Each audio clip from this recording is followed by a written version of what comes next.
బాల sir మీ అభిమానులందరికీ తెలుసు మీరు అపారమైన భక్తి చాలా మీ నరాల్లో మీ జీవితం అంతా శివమయమే కాదు అందరి దేవుళ్ళని ఆరాధిస్తారు. మీ జీవితంలో శివుడు ఇంపార్టెన్స్ ఏంటి?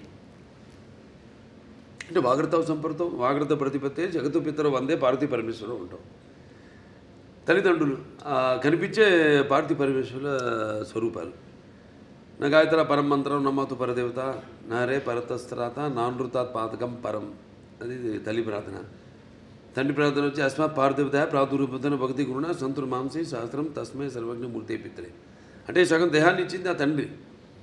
మంచి గురువులు దగ్గర శుశ్రూష చేసి జ్ఞానాన్ని విద్యని పొందమని. దాంట్లోనే ఒక భాగం మన సనాతన హైందవ ధర్మం. అంటే మన వాళ్ళు చాలామంది ఉన్నారు గొప్ప, మన వేదాలు మామూలు కావు. అప్పుడు ఆయన దండిబట్ల విశ్వనాథ్ శాస్త్రి గారి తెలిమి. ఆయన అప్పుడు నాజీలు హిట్లర్ ఉన్న టైంలో ఆయన్ని కిడ్నాప్ చేసి జర్మనీకి తీసుకెళ్ళి ఈరోజు కూడా జర్మనీ క్యాపిటల్ బర్లిన్లో ఈ అక్కడ ఆయన చిత్రపటం ఇప్పటికీ ఆయన ఫోటో ఉంది అక్కడ ఎక్స్టర్నల్ అఫేర్స్ మినిస్ట్రీలో. ఇవాళకి ఆయన ఫోటో ఉంది. అంటే మన వేదాన్ని తర్జుమా చేసి ఎలా వాళ్ళు ఈ ఎలక్ట్రాన్స్ న్యూట్రాన్స్ ఇవన్నీ ఒక కంప్యూటర్ని కనిపెట్టారు. ఎలా ఇవాళ ఆ పెద్ద కంప్యూటర్కి అందంది గదికి 2 ఇంతలు ఉండేదాన్ని ఆ రోజుల్లో.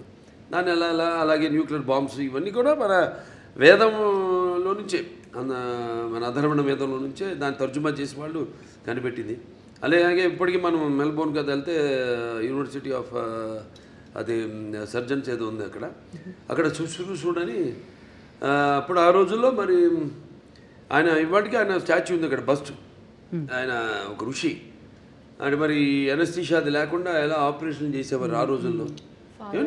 Father of rhinoplasty Sushruta Samhita. So శుశ్రూషుడు ఇవన్నీ చాలా గొప్ప వాళ్ళు. మీ వేదాల సారాంశాన్ని వాళ్ళు సరైన సారాంశాన్ని తీసుకుని ఓకే అంటే అధర్వణ వేదం వరకు చెప్తున్నాను. వేరే సామవేదాలు ఉన్నాయి, యజుర్వేదాలు ఉన్నాయి, ఋగ్వేదం ఉంది, అదంతా వేరు అలా. సో అలా మన భావితరాలకి దీన్ని ఇంకా ముందు తీసుకెళ్లాలంటే సినిమా అంత గొప్ప మాధ్యమం ఇంకోటి లేదు.